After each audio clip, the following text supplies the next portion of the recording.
Reg Flowers is a New York City-based artist, activist, and educator. Their work is rooted in ancient shamanic, African trickster, and Brazilian joker traditions. Reg uses theater of the oppressed, art of hosting, Navajo peacemaking, and other anti-oppression techniques as the foundation of their theater-making, mediation, problem-solving, and group healing practices. They are the founder of award-winning Falconworks theater company, which uses popular theater to build capacities for civic engagement and social change. They have received broad recognition, numerous awards, and citations for their community service. They are a faculty member at Pace University and a company member of Shakespeare in Detroit. You can find out more about Reg, the program, and other works of Falconworks at the website falconworkstheater.org, and you can find out more about Reg on Instagram at Notorious Pink Detroit. I met you, actually it's not so much how I met you, it's how I corresponded with you before the pandemic. You had put a casting call out for the program, probably on various platforms. I happened to see it on Playbill. I was immediately struck by it. I knew, you see things in you as an actor in New York. You submit, maybe you'll get cast, maybe you won't. You don't get hung up on any one audition or anything because there are so many. You're always working on something. This was one I really, really, really wanted, specifically because of the challenge that you presented to people submitting. And that was to answer one of 5 different, what I see now as qualifying questions that you were doing. And I forget what all 5 of them were. One of them was with homophobia. One was about white supremacy. I forget what the other 3 were. There was, I can't recall what they were either at the time, but I was really just trying to cast a wide net. The real focus was the white supremacy, internalized racism. I think there was post-traumatic slave syndrome was another one, and I don't remember what so those are 3 of the 5. So I don't remember what the other 2 are. I think homophobia, it might have been misogyny. Oh yeah, probably. What is interesting is that if I had seen this, I don't know, like 10 years ago. Well, I wasn't an actor then, but like if I were an actor 10 years ago, I probably would have picked misogyny or homophobia. Probably homophobia, because that was at the time the thing I had dealt with the least. Still use the F word, but not in like I wasn't using it in a disparaging way against anybody who was homosexual. I was using it in that soft way, which is the Gen X kind of thing where you reappropriate these words into something else. And so I remember that, yeah. And the F word, the G word even, it was like, it was also a way of saying don't be stupid. What you didn't realize is that you were backhanding someone the entire time you're using the word. Yeah. But yeah, so it was no question at this point in my life that I was going to choose the white supremacist one. To be honest with you, which probably is also an example of white supremacy. I thought that by telling you that I was dating a girl, or I started to date a girl, and was trying to understand. Really, what I was doing was I was trying to be in the know at the time. And you probably remember I'm guessing you remember. Oh, absolutely. There's the story about your date gone wrong. Ugh. I mean, talk about the ones that got away, and like, I mean, thank God for her. She got away from ignoramus that I was at the time, But I thought, you know what? Of all the submissions that they're going to get, this is probably one of the softer ones, but it's the most true for my life. So I'm just going to share it anyway and hope that. But that's probably another example of my internalized racism, my white supremacy, is assuming that there's acceptable amounts of this and unacceptable amounts of this. Yeah. But as I've shared with you personally before, it's all about what am I aware of and what is still unconscious or subconscious. And it's only through working this kind of conversation and understanding and practice every day that those subconscious and unconscious things can really start to come to light for me. And working with someone that challenges me the way that you do. We do want to focus on the program in this hour, but I want to find out more about you, the stuff I don't know, because there's so much about you that I don't know. I mean, most of what makes you tick, I don't know. Yeah, I mean, it's so interesting because I feel like now now these days I'm pretty consistent from like, I think the last date I was on is probably about the same. The conversation was probably about as rich as the conversation we're having now. I tend to be pretty consistent, and I tend to put myself in situations where I get to be this person that I am right now. And it took a long time to get there. A lot of it had to do with my transition from traditional theater to, the traditional theater that I had been practicing to the traditional theater as it was developed in Brazil by Augusto Boal, which is theater of the oppressed. And adopting theater of the oppressed as the main framework of my theater creation changed everything, because it's steeped in the principles of anti-oppression. So it's about liberating people, and that includes me as the practitioner, and includes everyone who's involved. And so the work itself has evolved from that. So where, it was all about, getting people to speak their Shakespeare perfectly, whatever it was that I was trying to do, or trying to have people create well-made plays, or to create well-made plays, or be in well-made plays, or be on Broadway, whatever it was that I was trying to do, that was all flipped. And the model became about how to make theater as accessible as possible to people, but always allow the human beings to be involved. And what's interesting is that, it became about 5 years ago. This might be the fifth or sixth or seventh, I don't know, maybe seventh main stage, 5 of which were original works. And I may have mentioned this, but it's gotten to a place where in all of our original works, the characters are all the name of the actor. Not that the actors are playing themselves, but the actor is the beginning point for the creation of the work. So by the time we're performing it, that character is that actor. And they've been put in a costume, and they've been, fluffed up and made, whatever to fit whatever style the piece is taken on, whether it be kind of a dance theater approach, or musical, or something in blank verse, whatever it is. But it starts with the actor. And I think part of that is my just desire to see, and instead of cramming people into these boxes as artists, to really try to water every artist to get them to blossom to their fullest potential, because that's gonna be the best performance that actor or that artist is gonna be the best work that artist can make. So it's selfish in some ways. When did art actually enter your life? You don't know this story. This is the mythology of Reggie.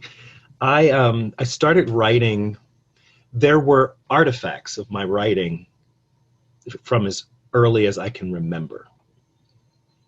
So I was probably a prodigy when it came to my writing. And I actually wrote my first play when I was 8.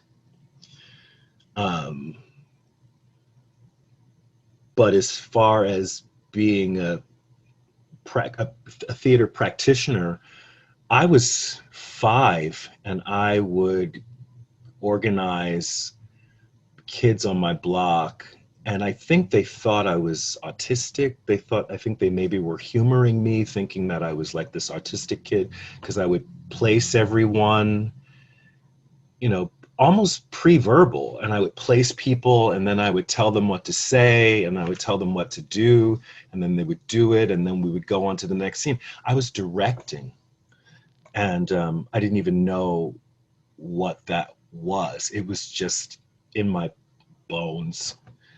And would enlist people for talent shows by the time I was 7. Like I said, I wrote my first play when I was 8.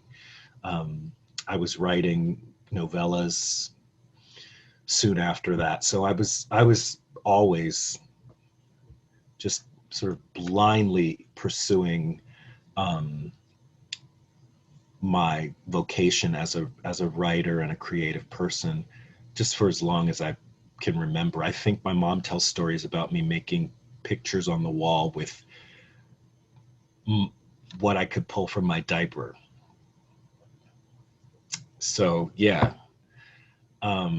Yeah. So so it was one of those things. And like I said, people thought that I had sort of mental challenges, but I was just, what developed first was just not what normally develops first for a lot of people.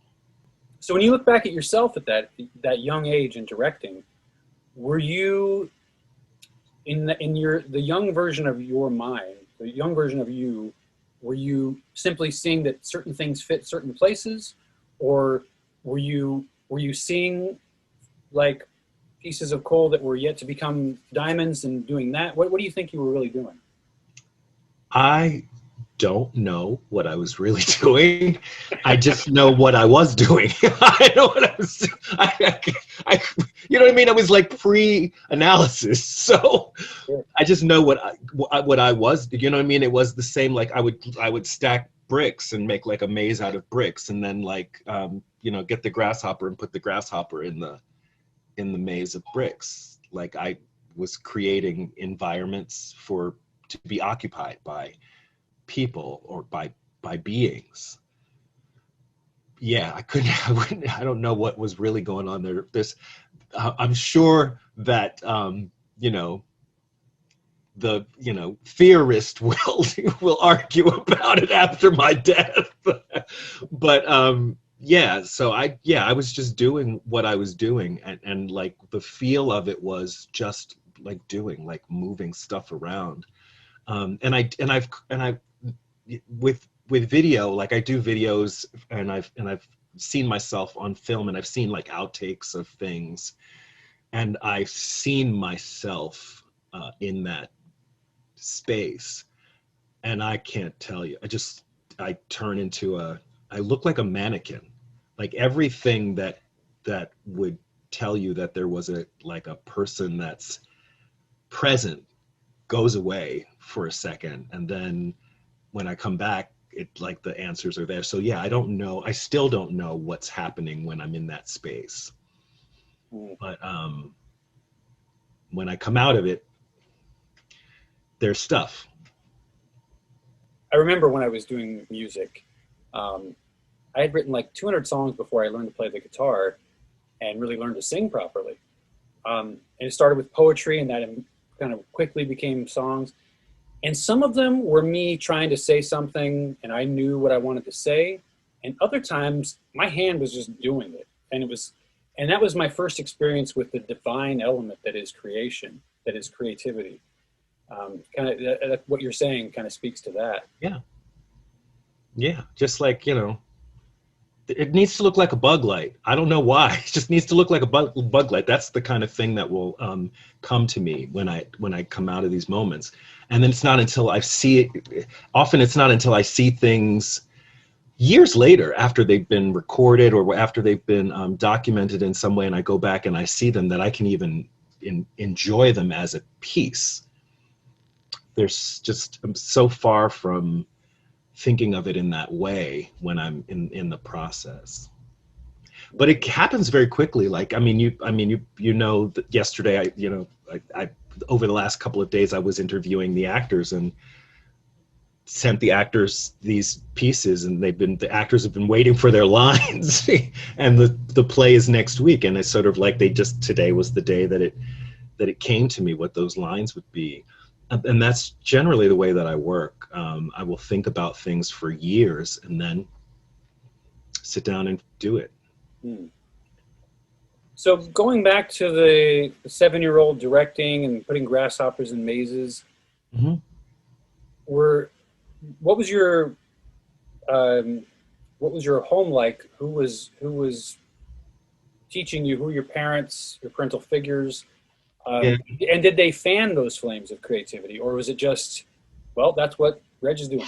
I love this because that's a great question. Did they fan those flames?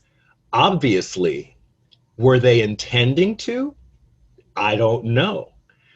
But my household was pretty chaotic. My household was pretty chaotic. Like, we weren't sure if we were going to get like thrown out, or like a lot of times we didn't have utilities.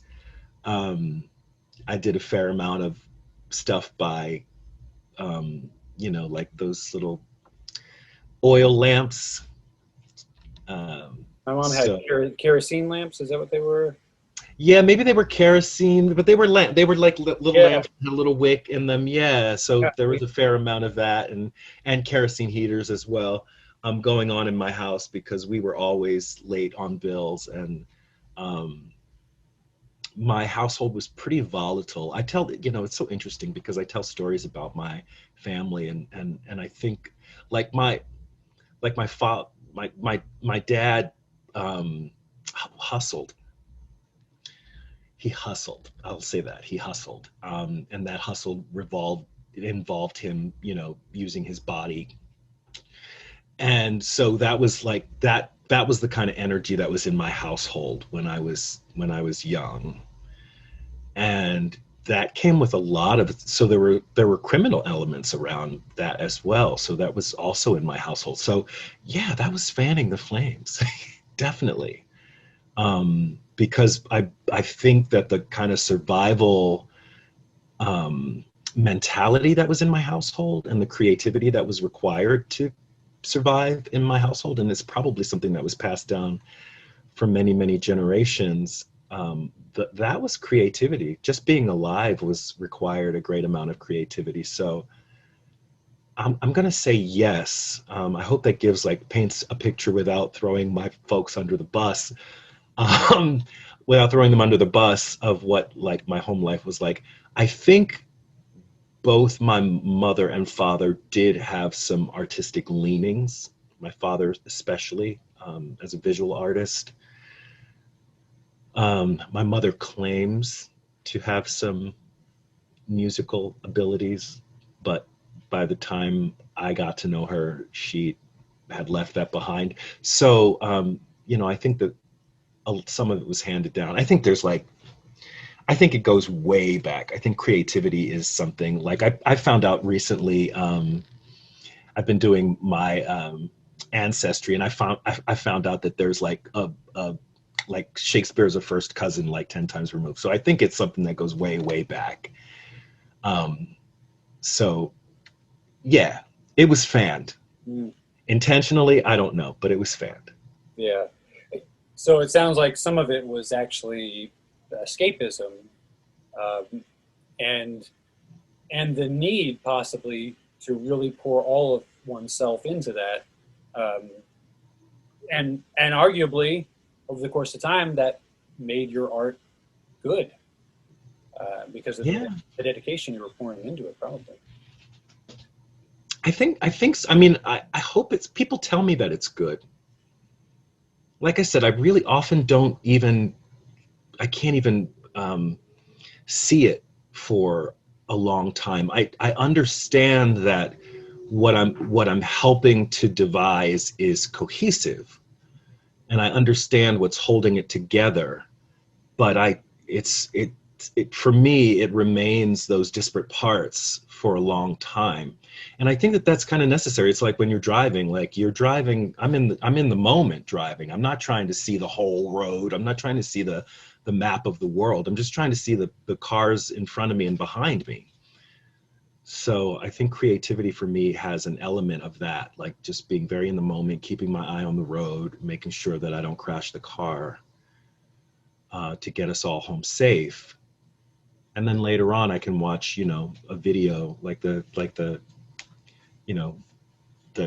what is it that the officers are supposed to wear? They're supposed to wear those like dash or cam, body cam. Dashboard, like the body. It's like the body cam. I get to go back and look at the body cam of whatever was happening, and enjoy it. Yeah, and then before you know it, you're like, okay, I went somewhere and came back. I don't remember any of it. Or I remember it like I remember it in the sinews. But I don't remember I'm not thinking about it as the whole body. But when I do finally get to see the whole body, often I I enjoy the experience, and I find myself moved by stuff that I make. Like, wow, what an experience that must have been for the audience to be in. You know, I find myself having that experience. Wow. And also a lot of admiration for the actors, because I know when the actors are in the process that they don't see 10 feet ahead of them. And often it's because 10 feet ahead of them doesn't exist. Yeah, you can. It's so much of it is a. I mean, for me anyway, you put all this preparation into it, but really doing it is, it's all a feeling. Like you can feel when things are going, and they're going right, and then you can feel when, oh, my bullshit meter just went off. What was I doing there? Yeah. Yeah. Yeah, absolutely. So go ahead. I was going to say, and then also there's my ridiculous meter as well, which every now and then that kicks in, and I discover like some of the richest stuff comes when I allow my ridiculous meter to just go off the charts. Like I may have told this story. We did a production a couple of years ago where my ridiculous meter went off, and I was like, let's kick the audience out of the theater at the end of the play. And it ended up being this incredibly moving moment for the audience. People were just, so moved, so moved by it, because they got to experience something that the organizers and activists who were part of the early civil rights movement had to experience all the time. And that was having like the sort of like the resources that they had to organize pulled out from under them. And it started as as a joke. Like, we can't actually kick the audience out of the theater, can we? Can we have a play without a curtain call? And then of course it ended up, of course we can do that. And then we got the Renee Otto Award for Political Theater for the piece. You know, so that's the kind of thing that yeah. So there's the bullshit meter, but then there's also the ridiculous meter. There's the thing that the ideas that you want to reject because they just seem too far-fetched. I want to ask you, so when I was a kid, I was an only child until I was 10. And only children, one of the primary characteristics is independence. Eldest siblings, one of the primary characteristics is independence. So I kind of have double doses of that, I felt like. Mm-hmm. But being an only child, not having someone to play with all the time, my creativity was always working. Now, but you had brothers and sisters, yes? You had but like I died. I had a death. I died. I had a kind of a crib death experience. They had to rush me to the hospital. I'd turned blue. I was expiring, and then I expired, and then I was revived. So I was in my house. I was the baby that died. So it's kind of like being an only child, because no one wanted to come near me because they thought I was fragile. And of course, you've not had the pleasure of seeing me in person, but I'm not fragile.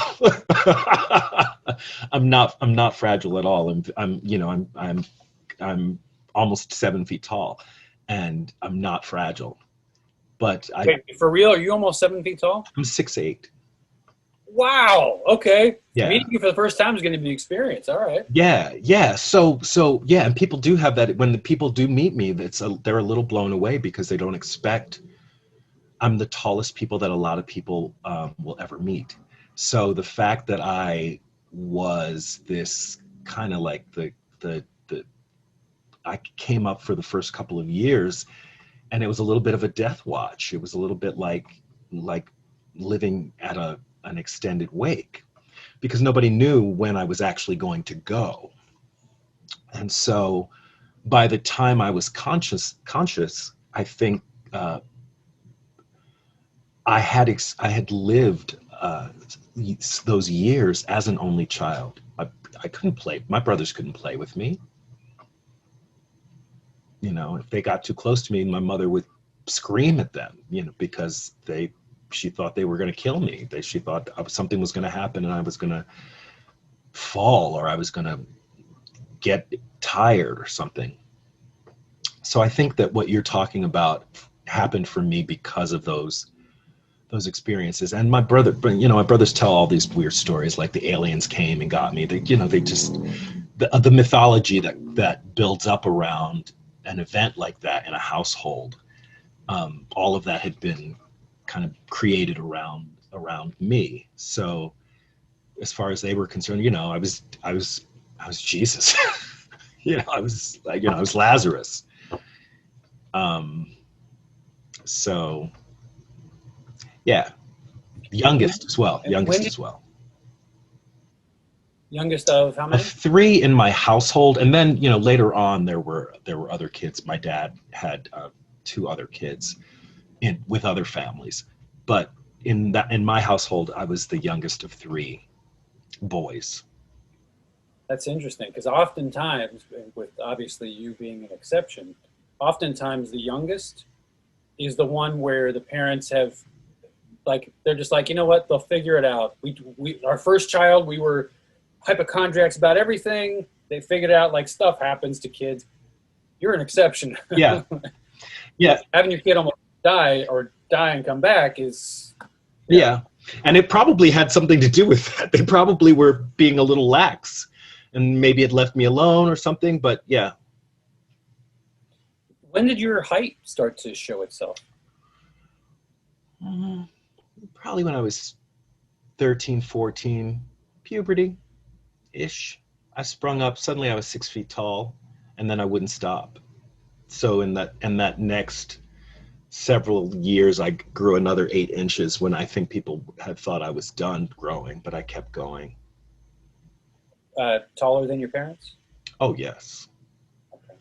It's interesting is I'm 5'6", so when I see someone that's really tall, it's noticeable. Mm-hmm.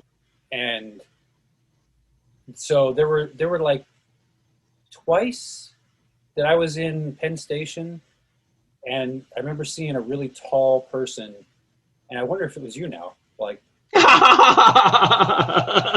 That's fun. That's really fun. And it could have been, who knows? Yeah. Was I in handcuffs? That's happened. That's happened. Okay. That's happened though in Penn State. Yeah, I was actually once, I was grading my students. I was teaching a Shakespeare class in New Jersey, in Montclair. And I had my papers spread out all over the place. And these officers were like, "We need to see your ticket." And I'm like, "Do you see this?" I was like showing them, "Do you see?" And they said, "Please stand up." And I was done. I was like, here. I basically stood up, turning my back and offering them my wrist. I was just not. I was no. And I was thinking, I'll also get the day off. So, hey, I can do this. That resignation is, and how that's just a normal part of the Black American life. It's one of those, it's getting me choked up again, like the other day. Mm-hmm. It's just not, that's so messed up. So you're many things. And writing the program, a 12-step recovery program, brings into play what you had shared was was an example of one of 5 recovery groups that you're in. Is that right? Did I remember that correctly? Mm-hmm. So, I'm sure that your household, that situation lended to creativity. It also lended to probably issues that you're going to have to deal with. And so when did the recovery become a part of your life? It's so interesting because I probably have been like TO when anti-oppression work came into my life. That was probably like my body going, do this thing because you need this right now. I didn't realize that I was the person who probably needed the anti-oppression work more than anybody that I was offering it to. Like my students are fairly privileged, young people. So, but I end up teaching this work to them. But I feel like I get the most out of it. So that's been over 10 years now. That's been 12 years now that I've been immersed in anti-oppression theater work. And then I guess going on 3 years now, I've been formally part of recovery fellowships. And interestingly, it was so close to, it was so close to the anti-oppression work that it didn't even feel like, it didn't feel different to me than my theater practice. So it just, and in fact, it was folded, the 12-step principles were folded into my anti-oppression practice almost immediately. And so it, to me, it's just follows that I would be helping to devise a piece that uses those principles or finds a way to bring an audience into an experience of 12-step recovery. And it's beyond that too, because there's now also, there's clinical work that's included as well. And I'd interestingly read a book called Post-Traumatic Slave Syndrome that talked about the fact that African Americans walk around with this low level anxiety, like all constantly under siege. You're like constantly in a war zone. Like I walk down the street and when I see a police officer, I think, I hope they don't shoot me. I hope they don't shoot me. It's the smallest little thought, but to have that thought 5-6 times a week is a lot. So, so all of those things kind of coming to a head at once was, I think, both like overwhelming as a creative person, like, wow, because it's like all, for me, it's input. It's just input. Like I listen to hundreds of stories a month from people who are in recovery. That's all like input. And I also think that by getting to it this late, I've stored up a lot of stuff. So I think that there is, when you talk about, when I talk about like what's stored in the DNA, for me, it's like, oh, when I suddenly wasn't, caught up in all these compulsive behaviors, like I could actually feel, like I could sense, oh, that's what that connection feels like. Like I could feel that connection and I could tap into some things around me. Like I was able to pick up on what like animal movements and like, oh, that's what's going on there. So I think that we do have these abilities that just get dampered down because of, first of all, the world needs us to be not self-sufficient. So we don't want a race of people who can like make things materialize, right? But I think that there, to some extent, we have always been able to make things materialize, be it like just grabbing stuff with our hands and making it happen, because that was how, for most of the existence of human beings, we've had to live. So yeah, that was the simple answer to the recovery question. I think it's been a long recovery. I think being a theater artist, being a creative person has been part of my recovery for my entire life. So that's the short answer. Did you get to a point where, like a lot of people do with recovery, was there a bottom of sorts that said, I need to go to recovery? There was a bottom, but that's not how I found my way into recovery. It was divine that I found my way into recovery. It was divine intervention. I was doing that same piece, the one where the audience got kicked out of the theater. And because of that, someone thought that I might be interested in a fellowship that was a program related to the theme of that play. And it was probably, I mean, I think literally, God stuck their hand up that person's butt and, had them say those words, because I don't think they even knew what they were doing when they told me about that program, because they didn't know anything about me. So they certainly didn't know how appropriate that program would have been for me. And I went and checked it out and I was like, oh, this is for me. And from that introduction to recovery as a process at all, I became aware of other programs and other compulsive behaviors, because they say it's a little bit like whack-a-mole. You start dealing with one thing and then another one pops up and then another one pops up. And so that was happening for me. And in fact, things that weren't big issues, or at least I didn't think of as big issues, went completely out of control. And all of this is the subject, is part of, there's a book on it that I've written that is in search of a publisher. So it's called Crazy Queer Black Radical Atheist Guide to Recovery. And it charts my 2-year journey through recovery to like a real, discovery. And it's the full circle that you're kind of talking about, where the realization that I needed all of those experiences. Without all of them, the magic would not have happened. What is your artistic vision? To be honest with you, I would not know how to answer that if someone asked me. Oh, but you know what's beautiful though is that I do actually have an artistic vision. I mean, I think you're actually part of that artistic vision, but this, like, to shift the way to make theater something that, like, everyone loves again. Everyone loves again. Like the way people love music, the way people love television, to make theater something that everyone loves again. And to have it be a really spiritual experience for people.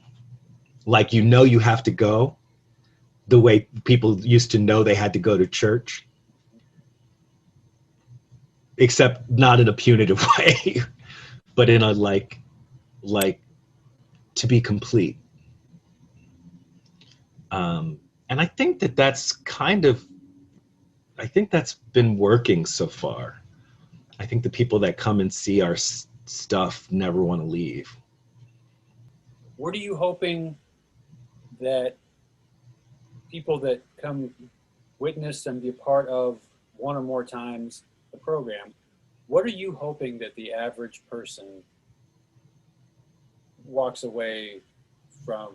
What kind of conversations do you hope they're having? What kind of changes do you hope they're going through? The simple answer is I hope that everybody who comes to see this gets a taste of what recovery could be like and finds their way into it, whatever that means for them. I want to pull a card for you. Sure. Because we couldn't have this doesn't work without magic. There's got to be some magic, right? This is interesting. It's the pawn of coins. Interesting. What does that pawn of coins represent? I think it's, in terms of the question that you asked, like, what will come of this? To me, this is like, if this play is a very shrewd, smart, charismatic person who's given just enough resources to launch themselves, that this person will take that coin and turn it into this beautiful, abundant garden. That's what I see. Somebody who already has their eye on the prize. It's the beginning of abundance.